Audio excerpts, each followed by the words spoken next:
Circuito VIP está no ar e no programa de hoje você vai conferir um bate-papo muito bacana com Ricardo Barcelar. Ele que é pianista, compositor e vice-presidente da OAB Ceará. Além disso, dá só uma olhada no que você vai conferir.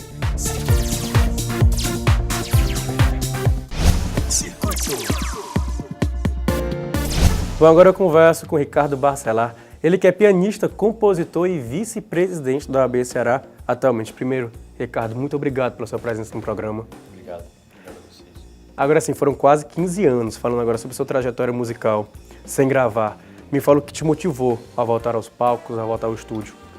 Na verdade, eu fiz esse disco, todo esse projeto ele nasceu por meio de um convite que me foi feito pela Raquel, do Festival de Guaramiranga. Então, Ricardo, vamos fazer um concerto. E eu falei, eu tenho um piano? Não vai ter esse piano, esse ano não vai ter piano. Então eu fiquei esperando, teve um ano, uns 3 anos que ela me convidava e ela me chamou para fazer. E disse, Ricardo, esse ano vai ter um piano, então vamos fazer. Aí preparei como fazia tempo que não fazia, né, um concerto, eu preparei um repertório, né, que eu achava bacana, né, de tocar, né, músicas americanas, e um jazz assim mais contemporâneo, né. Então, gravei também em DVD, foram 2 shows, um lá em Guaramiranga e outro em Fortaleza. E eu fiz uma coisa realmente que bem feita, né? Como eu não fazia há muito tempo, fiz uma coisa realmente como eu gostaria de fazer, com uma banda grande, são 8 músicos e um repertório bem assim, sofisticado, né? Então, nós gravamos ao vivo. Eu, para falar a verdade, quando gravei assim, sem intenção de lançar o material, mas quando eu ouvi e vi o material, eu gostei bastante, né? Eu achei, assim, particularmente gostei, né? Fiquei feliz e resolvi lançar, né? Apesar de hoje a advocacia é a minha atividade principal, né? Eu já fui músico profissional antes de ser advogado, né? Eu tinha uma banda, né, de Hanoi Hanoi, era produtor de discos, né? Inclusive, ele cortando um pouco, essa banda fez muito sucesso na década passada e vários artistas nacionais dividiram o palco com você e o estúdio também. Com certeza. Então, inclusive a nossa música Totalmente Demais, ela vai ser... Está na próxima novela da Rede Globo. A música não está na novela, é o nome da própria novela. Perdão, o nome da própria novela que eu esqueci. Totalmente Demais. Então é uma música que, eu costumo falar, é uma música que insiste em fazer sucesso, já tem mais de 25 anos que essa música insiste em fazer sucesso, né? Então já foi gravado pelo Caetano, já foi gravado por muita gente. Tem a nossa versão original, né? Que foi gravada em 87, né? Mas enfim. Então eu resolvi lançar esse material, né? Hoje a gente tem um mercado de música totalmente diferente, né? A gente hoje não tem um ponto de venda tradicional que a gente tinha, que você imprimia os CDs e colocava para vender. Apesar de ter uns CDs também nas lojas, mas eu acho que a tônica hoje é você participar desse mercado, não é? Digital, Spotify, né? Nessas lojas todas. Então, o trabalho ele vai estar em todas as lojas. Eu aproveitei, já que eu ia fazer esse lançamento, lancei o Hanoi Hanoi ao vivo, que é um disco do Hanoi Hanoi, também já está nessas lojas todas. Saiu essa semana o meu solo, o primeiro solo, né? O In Natura, que tem participações do Frejá, do Belchior, quando ele ainda estava desaparecido. Foi em 2001 esse 2001, E foi o meu primeiro solo, né? Foi o último disco que eu fiz, assim, disco de carreira, né? Com o Hanoi eu fiz muitos, com outras pessoas também, né? Então eu resolvi lançar esse material. Então produzi esse disco com o Ronaldo Pessoa, né? Que toca guitarra, meu amigo de infância, e tem grandes músicos, Maria Helena Lage nos teclados, né? O Ronaldo na guitarra, Luizinho Duarte na bateria, Márcio Rezende no sax. Tem só que no show quem vai tocar é o Bob Mesquita, né?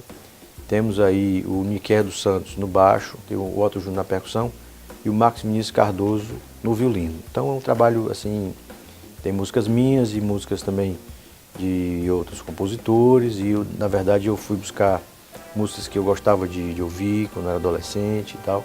Então realmente é um resgate, né? Eu vou fazer esse concerto agora dia 4 e 5 de dezembro. Né? O lançamento no Teatro Celina Queiroz, na Unifor, às 9 horas, né? E eu vou, de fato, lançar esse material. A gente lança para o mundo, porque com essas lojas digitais vende em todo lugar. Agora, voltando um pouco mais para o início da entrevista, o que foi que te fez a ter um jejum, vamos dizer assim, de quase 15 anos? Pronto, eu vou contar aqui minha história rapidamente. Eu comecei a tocar muito jovem, né? Já era profissional com 14 anos, 15, tocava com a Melinha, que era uma cantora que fazia muito sucesso, não é de nada e tal.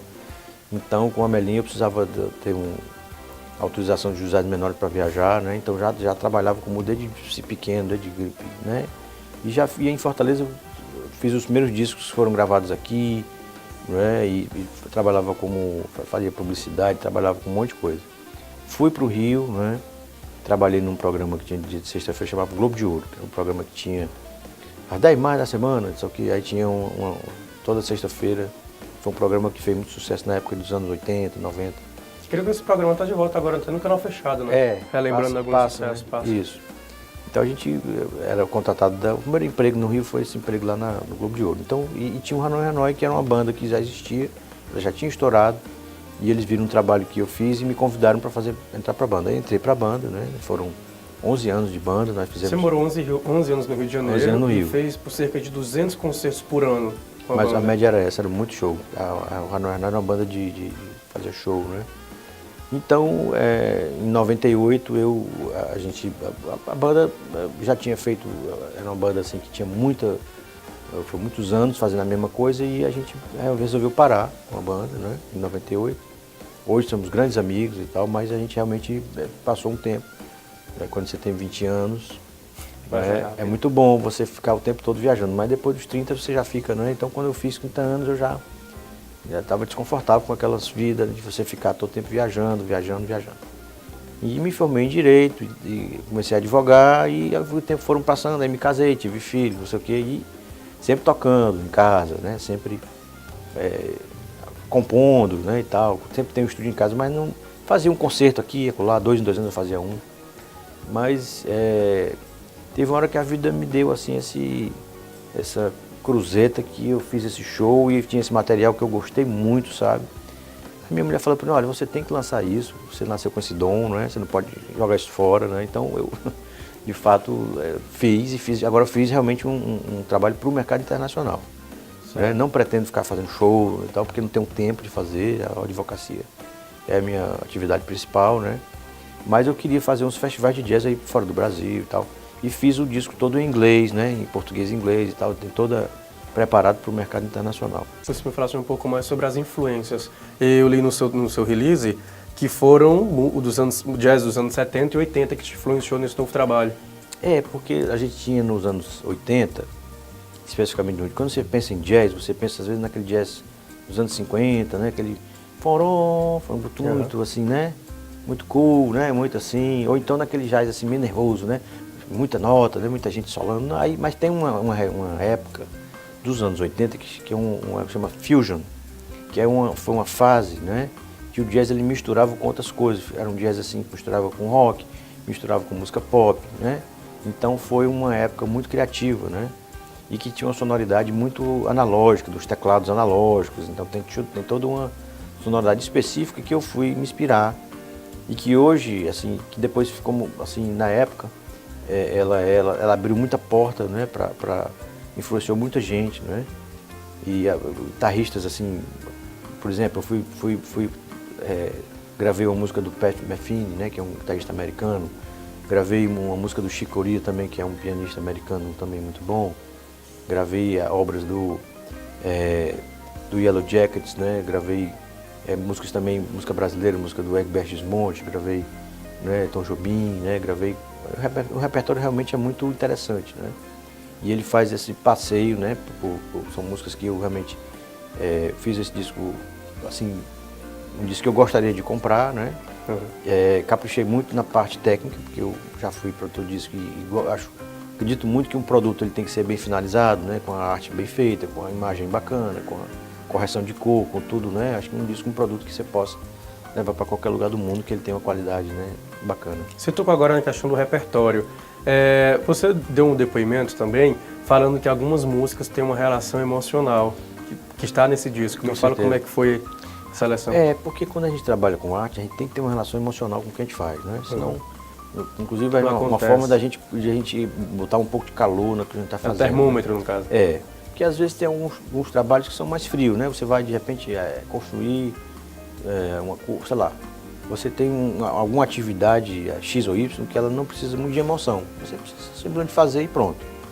Não é? Mas algumas atividades, como você fazer um disco, você tem que encontrar subsídios, né, afetivos, emocionais, para você transformar aquele trabalho numa teia de significados para você e para as pessoas. Né? Então, quando você tem um vínculo com aquelas músicas, né, um vínculo afetivo, então realmente você coloca na interpretação, quando você vai tocar, você interpreta aquilo ali. Né?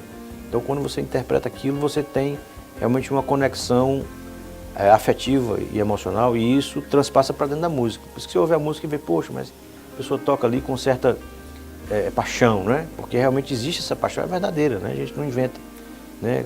A emoção ela não pode ser inventada, ela existe porque é um processo interno nosso que faz ela existir mesmo. Cara.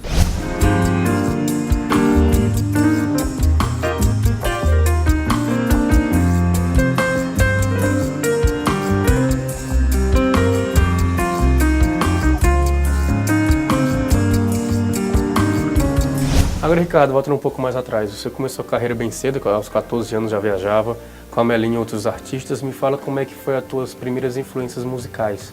Quem te influenciou? Eu tinha, na casa do meu avô paterno, né? Meu avô tinha uma coleção de discos fantástica. E ele me influenciou demais. Primeiro porque ele tinha uma roda de chorinho que ele gravava. Então, uma pessoa que me influenciou muito na minha vida, meu avô, Aldenor, ele era advogado também. E desde cedo eu participava dessas rodas de chorinho, ele chamava lá um monte de gente, Donato Luiz tocava lá e tal. E ele botava um gravador de rolo, com os microfones espalhados, então aquilo ali você vê que eu adoro gravar, né? Eu tenho essa coisa por conta dessa coisa familiar, de ter essas gravações de chorinho. Então ele ouvia desde o rock progressivo até o jazz, ele ouvia Beatles, ele ouvia música dodecafônica, ele era uma pessoa que gostava muito de música e ele tinha essa influência. Meu pai é pianista, né? Nunca fui assim profissional, mas é um grande pianista, toca bem, toca jazz, toca bem. Minha tia é professora de piano, minha mãe toca violão, então tem na música a família toda. Geralmente quando a gente se encontra, né, na minha família, a gente toca, um festival. Toca a duas mãos, a 6 mãos, as minhas filhas também já tocam, já leem. Né? Então é uma coisa na família, a música é realmente um fator de agregação dentro da família, né? Quando alguém toca alguma coisa, então é realmente uma festa, porque você se encontra e todo mundo toca, e o outro canta, e o outro toca, é muito, muito gratificante ter essa comunicação familiar. Então, a minha influência foi muito familiar, não é? E realmente é uma verdade, é um dom que se tem, né? Que você herda, não é? Lógico que você aprimora, você estuda, não é? Você pratica, não é? Mas a musicalidade é uma coisa que passa de pai para filho. Raramente você vê um pai com um filho que não toca. Geralmente toca. As minhas filhas, pelo menos as duas, já estão tocando e já compõem, né? E as músicas, inclusive, do DVD, alguns já pegam de ouvido, já vão tocando também. Né? É uma coisa que a gente vê brotar, né? Então a música realmente é um item assim, fundamental, né? Pelo menos para a minha vida. Apesar de eu ter passado esses 16 anos sem gravar, mas eu ouço música toda hora. Né? Realmente eu não tive tempo de ficar... Porque para você preparar um disco, realmente você... Não é, tem aí uma energia que você coloca, não é, muito grande para você fazer, porque dá trabalho, você toma o seu tempo. Mas Falando em tempo, te cortando um pouco, perdão, me fala como foi conciliar a vida da advocacia, no caso, e a desse trabalho agora como pianista. Não dá para conciliar, você tem que ir fazendo tudo, né? Na realidade é um disco ao vivo, então a gravação já é mais fácil, porque você faz o concerto e ele já está todo gravado, né? Mas... o trabalho de pós-produção, ele foi sábado, domingo, né, de madrugada, né, a gente vai fazendo. Teve a mixagem, teve a parte de masterização, teve a parte de edição do vídeo, né. Eu fui para o Rio para masterizar, né, o áudio está muito bom, nessa parte, mas está muito, né, assim, bem tratado, né. Realmente tem esses anos que eu passei no Rio me deram assim essa vivência, né, de talvez aprender alguns macetes de como você finalizar um produto, né, para jogar no mercado, né? Porque quando você faz um disco, você não faz um disco para você faz um disco para o mercado, né? As pessoas que... Né, ele vai ser distribuído aí com... Né, a gente tem um agregador internacional que vai fazer a distribuição em todo o mundo, né? Você acessa aí, tem lojas aí na Rússia, na China e tal, então ele vai ser distribuído digitalmente para o mundo todo, né? Tem várias lojas em vários países, então é um agregador multinacional que ela gostou do trabalho, né? A gente tem um editor também que gostou, então a gente conseguiu essa distribuição.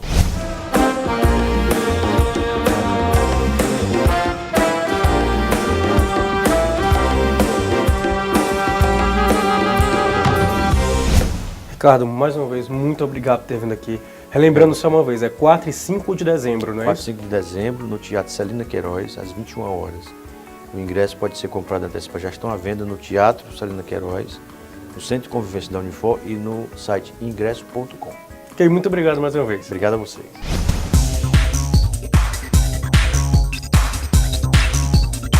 Bom, o Papo VIP de hoje é com Luísa Posse. Seja bem-vinda ao Circuito VIP a Fortaleza também. Obrigada, Antônio. Tô sendo. Eu vi também algumas composições suas, mas vamos falar um pouco sobre a carreira. A questão de quando você subiu o palco pela primeira vez. Creio que eu li um pouco sobre isso. Foi em 1999 para abrir o show do Skank. Você me corrige? Não, tá certíssimo. Então tá, como é que foi a tua experiência subir no palco já com o Skank, a plateia toda? Como foi tudo isso pra ti? Na verdade, não foi com o Skank. Abriu o show, perdão. E nem como Luísa Posse. Eu tinha uma banda, eu tinha várias bandas nessa época. Eu tinha, sei lá, uns 15 anos, 14. E aí, a gente participou de um concurso que o prêmio final, o grande prêmio, eram 600 bandas. Era ser selecionado, as 3 melhores bandas iam ser selecionadas e a gente ia abrir o show do Skank num palco enorme de São Paulo, assim, para 20 mil pessoas. E a minha banda não passou. Mas uma das bandas, quer dizer, a banca de jurados, gostou tanto de mim, eles também eram uma banda. Eu assinava Luísa Gadelha, pra não ter confusão, né? E aí eles me chamaram, minha banda ficou em 4º lugar. E eles me chamaram pra cantar com eles e abrir o show do Skank. E depois, no ano seguinte, a mesma coisa, só que era o show do Jota Quest. E foi uma estreia tanto, assim, porque foi aí que eu percebi que eu ficava muito tranquila em relação a palco, em relação a toda essa coisa que pode causar uma grande tensão. Que depois, ao longo da minha carreira, claro que teve, né? Porque aí tinha a responsa de ser alguém que tá indo lá no palco. E não X. Mas eu vi que era ali que eu queria ficar. Pelo resto da minha vida, assim. Agora sim, você já participava de bandas antes disso? Como é que isso? Claro, sua mãe é um ícone da música brasileira. Como é que se não, vou cantar, vou seguir nesse caminho da música? Como é que foi tudo isso? Eu nunca pensei sobre isso. Nem sobre a minha mãe, nada. Eu só me toquei que eu ia ter que responder isso pelo resto da minha vida. No dia que eu tava indo pra Hebe e me ligaram de um jornal e tal, a música tava tocando pra caramba, Desiguais, estourando.